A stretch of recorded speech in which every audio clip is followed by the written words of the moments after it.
Hi guys, welcome back to the Drive Life channel. In today's video we're going to be giving you 5 hot weather hacks for your Volvo. Now, temperatures here in the UK the last few days have been ridiculous, a bit like the fuel prices. 34 degrees it was yesterday, so I thought I'd share with you a few little tips that make your life easier during hot weather. Now this will be the same on pretty much all Volvos on the modern era, so let's get straight into it. Now the first one happens before we even get in the car, and that is the fact that you can actually drop all of your windows from the key. All you need to do is press and hold the unlock button. Still holding it, as you can see, and all of the windows now will now drop automatically. What this allows the car to do is get airflow through, allows all that hot air to escape, meaning it's much cooler when you actually get in the car. Now, I just want to take a minute. I know the car's not particularly clean, but I just love this car. Look at it. It's just awesome. So let's move on to number 2. Number 2, then, and we're now in the car. What I'm going to do is start the engine. You may have seen this tip before for my cold weather video, but the same applies again for the hot weather. So we've got our aircon set on low, everything's on max, and all I'm going to do is stop or get out of the car and leave it running and cooling down while we are waiting. Now you can come out just before you're going to go out in your car. By the way, what you need to do is lock the doors, so that locks all of the other doors, including the driver's door, and then when you pull the driver's door it releases the lock here, meaning you can get out, but all the other doors are locked.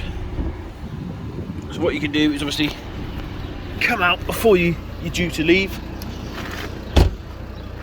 So do this process and then lock your car with the key blade. I shared this recently in the key blade video, and now your car is securely cooling down, which I just think is ideal. You can already hear how hot it is because the fan's already kicked on, but yeah, as you can see, the car is now secure. I'll just prove that to you by pulling the door handle. There we go, whole thing completely secure, which is nice because when I get in a second, the car will have cooled itself down, all the doors are shut, it climate controls itself, obviously, so yeah, let's let ourselves back in, and I'll show you how to put this key blade back in as well. There we go. I can actually already feel the cold air coming out, which is rather nice. Oh, what a lovely place to be at 25 degrees. And it's cloudy. Look how cloudy it is.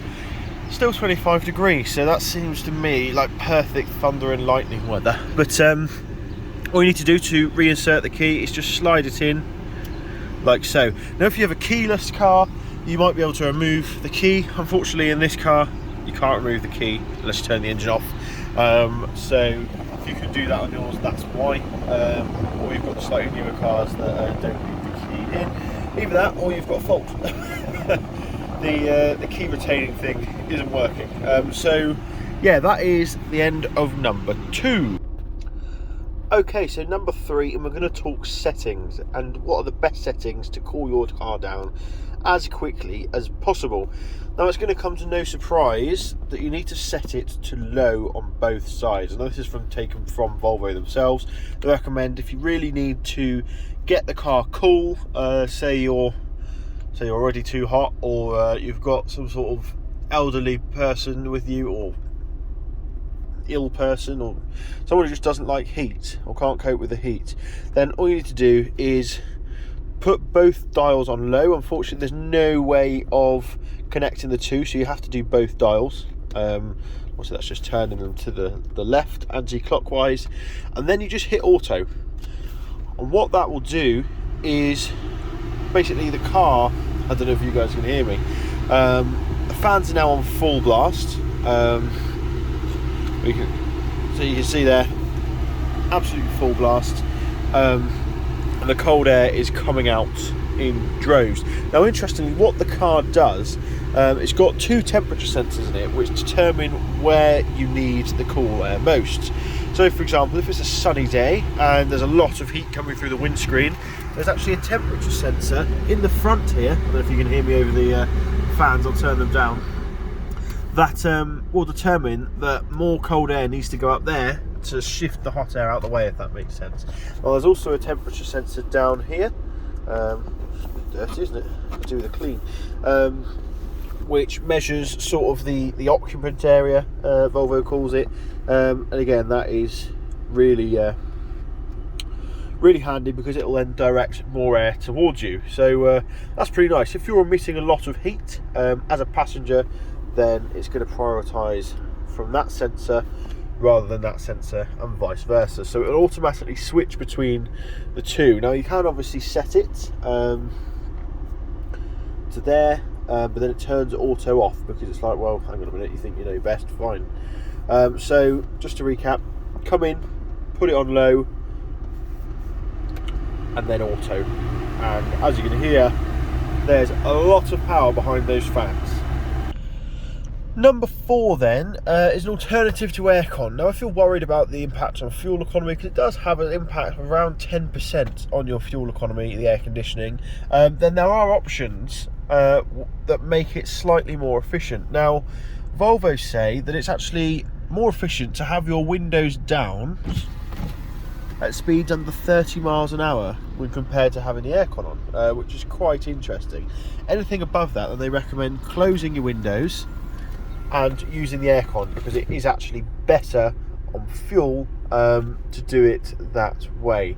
Now that was an interesting little thing. I just thought it was worth knowing, especially in today's day and age with the price of fuel. I paid £2.04 yesterday. I only put 30 quid in because I couldn't stomach anymore. This car used to cost me, I think it was about 85 quid to fill, maybe 90 quid when I first got it. It's now £138. So yeah, brutal. My wallet is not liking it one bit, which is why I've been using the smart car to do the 40 miles a day to work, because that's 80 pence a litre. But anyway, let's move on to tip number 5. Okay, so tip number 5 is underneath the bonnet, and that is going to be the location of your air conditioning top-up point. Now, if your air conditioning isn't working and the compressor is fine, then it's probably because it needs recharging. Now, you can actually buy kits to do this yourself.